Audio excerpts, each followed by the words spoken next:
Say it with me. I will grace the stage. I will grace the stage. Yes. Yeah. I will grace. That's what you get to say. I will grace the stage. I will grace the stage. Awesome. Yeah. What's going on, guys? I'm Juvan Langford. You tune into another episode of the Arya Show.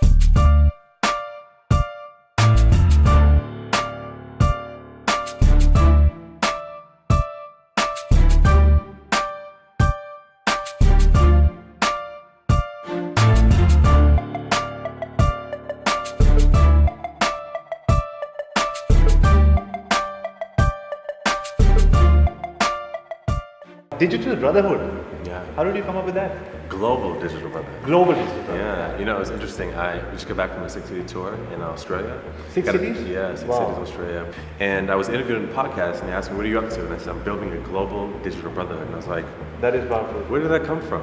And I sat back and I realized, I've been doing the digital piece for a while. I have a digital agency in LA, working with the celebrities and athletes, and I've also started my own YouTube channel, so I get that part. But it's the global piece. And after being exposed to Australia and traveling even before that, living in Spain, I realized the impact that I can create not only in my own community, but really globally. And so It's a one-of-a-kind brotherhood for men. for men, yeah. So I'm a men's empowerment coach, and I basically create content, community, and conversations that support men like ourselves in breaking through our greatest challenges so we can live our legacy. I do a lot of legacy work. I believe that a lot of people want to leave a legacy, a lot of men. That's something that was very important to us. But it's important that you first create that before you leave it. And so we don't have to wait to create it. Right. And so a lot of the work that I do with men is getting underneath the challenge, getting underneath the adversity to understand what's really at the root of it. Let's pluck it and plant something that's actually going to be powerful so you can start building that now, not waiting. A lot of people are choosing the things that they don't want. And it's not wrong or bad, but they're not aware of the choice. Right. And when you increase your awareness, you increase your choices. When you elevate your awareness, you elevate your choices. How important was self-awareness for your own self? You know, you said you were modeling, you were doing whatever, so it seemed like, you were having a good time. Yeah. And so where did this self-awareness come from? Yeah, Was it a setback or, It was a journey. I spent a lot of my life being better than average, Right. but not great at one particular thing. That's how I knew that there was more. I played sports, and I was really good. I played in college, I played overseas, came back, and it was a great experience for me. But I never hit the NBA. I never did anything that was really to talk about, nothing to write home about. Right. I modeled, was on the cover of magazines, stunt doubles, runway, I've done all those things, but I never was America's Next Top Model, right? I was an AB student, I never made honors straight A's in my life, so I was always just almost there. right? And I knew there And was that more. would not be enough? It just didn't work for me. I knew that there was more that I could do, more that I could be. I just didn't know how to access it. Tell me, and in this situation, if people who are listening to this and they're at A and B, a lot of people will be very happy with that. I got to model, I got to play basketball, I did all of these things. What are the kind of signs that you get to say, you know what, I need to up the game now, or this is not for me, or I'll be better at another game, and then maybe there's a game where I don't care if I'm better or worse or A or B or whatever. Yeah, I think it's being authentic and being honest with yourself. A lot of people don't check in, they're not with themselves, and something that I talk about in workshops and trainings is teaching men how to be with themselves and to really know check in, what's happening here in this little thing called the heart. I've been courageous enough to go within myself and spend time with Juvan because I'm never alone. I take me everywhere that I go. Nice. So I've spent a lot of time with Juvan, and in that time, I've been able to go to places that I wouldn't normally go. I've been able to discover things about myself that were uncomfortable and unnerving, things that I didn't want to share with anybody. And as I went on that journey and I attracted the people who were going through the same things as myself, and I went to workshops and trainings and audiobooks and YouTube videos and conventions and weekend events, it was just deposits, just weekly, monthly, daily deposits on truly discovering who I am. It's a journey that I just know. Some people just know. It's not for everybody. So some people, as a mentor told me this, he said, some people work at McDonald's. Some people are multi-billionaires, right? Everything isn't for everybody. Sure. But if you know in your heart of hearts that there's more available, it is your duty and responsibility to explore that. And I took that on very early. and it's been an incredible journey. And now that I have broken through my greatest challenges, I'm positioning myself to create safe spaces for other men and women to break through their challenges as well. For men, I think we have a guard, especially when we're with other men. For sure. So I like this tribe that you're building, and I saw that 50 of you went to the grouse mountain and all of that. So I think that breaks a lot of barriers to say, what, we're in the same boat, everybody, and to have a community feeling while you're going through your workshop or after that. For sure. I'm sure helps. And then you're building a community worldwide in 6 cities, and hopefully, if things go according to plan, it'll be India also very soon. Oh, we'll be in India. For sure. Excellent. For sure. Excellent. We'll be in India. So a lot of people think that, am I worthy enough? That's one part. And then some guys might think, I already have enough. Am I being greedy in wanting to go to the next level? What would you say to them? I think you're greedy not going to the next level. Okay. And I say that because you're selfish. Right. Absolutely. And I say that because there's always more available. People from the elevation effect, I see you building a lot of communities together, brotherhood and all of that. That I think is the most powerful thing, because that's what got me to want to meet you, and that's how I got in touch with you. So the brotherhood that you're building, what if some people have the awareness and the others don't? It rubs off on them eventually. How does that work? Everyone deals with their stuff differently. And so I show up, I create the space, and the beauty of being an adult is that you get to choose who you play with in the sandbox. So it's not for everybody. The next level isn't for everybody. Right. But I know that it's available if you so choose. A lot of people are like, give up your 9 to 5, or give up your job, become an entrepreneur. And then I see a lot of people who on a whim have left what they're doing, and now they're not happy because they can't support the bills or whatever. Is it that, entrepreneurship is great, but it comes with its own challenges, right? So how much is practicality? How do you, is there a balance between the mind and the heart? Because sometimes people follow the heart and, they might make an emotional decision, which might not be feasible. You have family, kids to feed and all of that. Yeah. I'm sure you get those kind of questions as well. How do I know it's not working? Really? Because my friends are making more money, driving better cars, that's why it's not working. Or I don't sleep well at night. And I don't sleep well at night if I'm not making enough money, if I have money problems. What I'm trying to get at is when is the discomfort? Herein lies the challenge. At almost birth, men are told that there's the physical and there's the emotional body. To take the emotional body and to disregard it. And the emotional body is the one that carries the wounds, it carries the stories, it carries all the pain that is holding us back from the next level. And if we can't be with that emotional body, if we can't break through and reframe the stories underneath, we will always stay at the same level. It's easier to stay at this level because I know the pain that comes with this level. I know the discomfort that comes with this level. I'm good here. Right. I can handle this. Right. But the unknown is unnerving for most people. That is so true. A lot of people spend a lot of their life, sometimes entire life doing that. I cut off drinking from my life. I cut off smoking from my life. Thanks to my daughter, I cut off these things from my life. I'm a more centered person. I'm more alive. I'm more aware. Coming back to self-awareness. I know what. So I am now dealing with me and my feelings more than feelings which come after. Absolutely. So how important is that aspect? You being an athlete, physical, and all of that. How important is that I love this in question. changing your life? I love this question. I talk a lot about this too as well. So my body is my business. I treat it like a business. When I'm sick, my business is sick. Right. Right? When I'm frustrated or I'm thrown, my business is thrown and frustrated. Right? So I'm very aware of what this is telling me. I'm tuned in, I'm tapped in.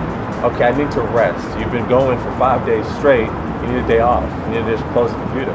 Or this relationship, this friendship is draining. Every time I hang up the phone with her or I leave him, I feel depleted. Well, you get to be responsible and either communicate that to the person and then give them the opportunity to address that, Or let go. or let go. Right. So we're not responsible with our business, right? So we drink and our bodies tell us that doesn't work. We smoke and our bodies tell us, hey, can you calm down? We abuse our bodies because again, it validates the wounded self. And when you tapped in, you stop drinking. When you tapped in, you stop smoking, you stop hurting the business, you stop hurting yourself. And that's what I've been doing, and I think what's happened is teaching other people to really treat their body like a business. It's transformational. It's game changing. Where we're going, there's certain things that we can't afford to do, certain places we can't afford to be. And I've just acknowledged that, and I know that there's a next level for me. and I stay in that space. And if someone feels at this next level and they're being discouraged, then you get to change your tribe. You get to, move the circle. Maybe you try a square or a triangle and do something different. Of course, I know what you're saying. So tell me, how important is it to, what does Juvan do? You said, so you found your alignment. So this is what I've understood of balance. I'm going to be 40, I've understood a lot of things, I still want to discover so much more. Balance I've always found to be an elusive word, Balance it's like on a skateboard. You find it and it goes, you find it and it goes, you keep finding it. So balance is not, I found my balance and that's it, next job, or what's next on the agenda. So you found your balance and you're helping others find their balance. How do you deal with your own, you go back to that space of losing your balance once in a while? How do you up your level? You've clearly upped your level, and you're helping others do that. And I'm going to ask you how much your grouse grind timing was at the end of the show. but tell me, how do you deal with you? Balance is a word that I've taken out of my vocabulary. There's no such thing in this is just my personal philosophy. Sure. There's no such thing as balance. Right. There is, however, a dance, and I've become a good dancer. And you become a good dancer by practicing. So I've practiced doing the things that make me feel good, that serve me and support other people in my life. And it was a hard journey. It is a hard journey. It's my stuff, my wounded body, all those things that I speak on, I'm still going through that. I'm just living with them differently. I think about it like this, right? When you're a kid, you fall down, you break your elbow, you bust your elbow open off the slide or the swing of the park, and you're bleeding. And in that moment, it's like the worst thing that could ever happen to you. Right. But about a week later, it heals, and you get a scar. That's how our lives are. We have these moments, and in the moment, the event, it's like life is ending. But what happens is most people walk around like this the rest of their lives. All the things I've been through, losing my father to leukemia, my mother on drugs, going through foster care, being abused as a child, all those things, they didn't go anywhere. They're still within me. But I am choosing consciously, unapologetically, to live with them differently. And if men can learn to live with their scars differently, it's a game changer because they are empowered.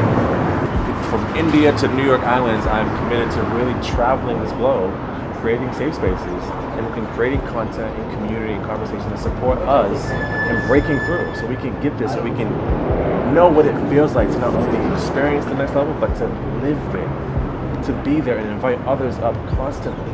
It's an inside-out game. Where you're born to go, the people who are around you, they can't come.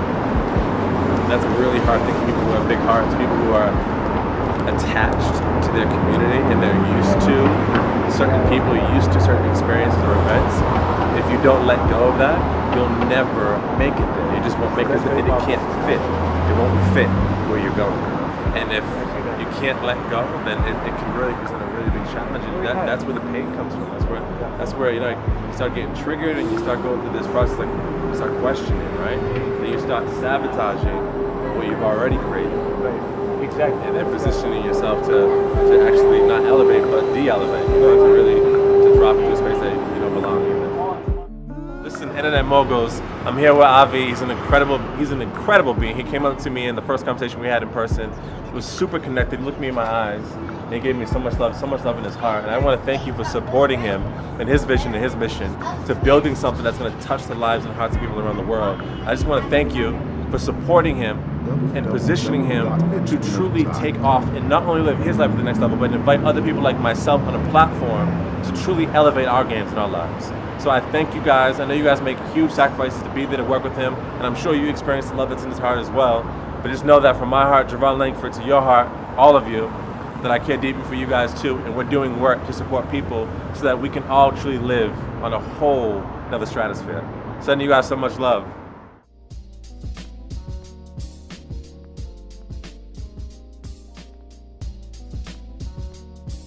I finished the gym today, and every time I go to the gym, I put on my headphones and I'm listening to an audiobook because you know what, reading is not for me really. I love these audiobooks. So I've been following The Big Magic. This lady is phenomenal. She brought a concept of rolling the dice. So every time we're making a decision, everything that we do in life, we're rolling the dice, but without intention. Now that got me thinking. Imagine if we were playing a game with a couple of $100, a couple of $1,000 at stake, we would be putting intention before rolling the dice, right? But when we're going through life, every decision that we make, every time we roll the dice, sometimes we're not even aware. there is no self-awareness while we're rolling the dice. That could be scary. We need to know what we're doing. Self-awareness is key. Every time you roll the dice, there is an outcome. Why not put in the best intention when you're rolling the dice? I love this thing about self-awareness. Through this big magic book, I highly recommend you people go through that. I just had to share it with you. Thanks for your time.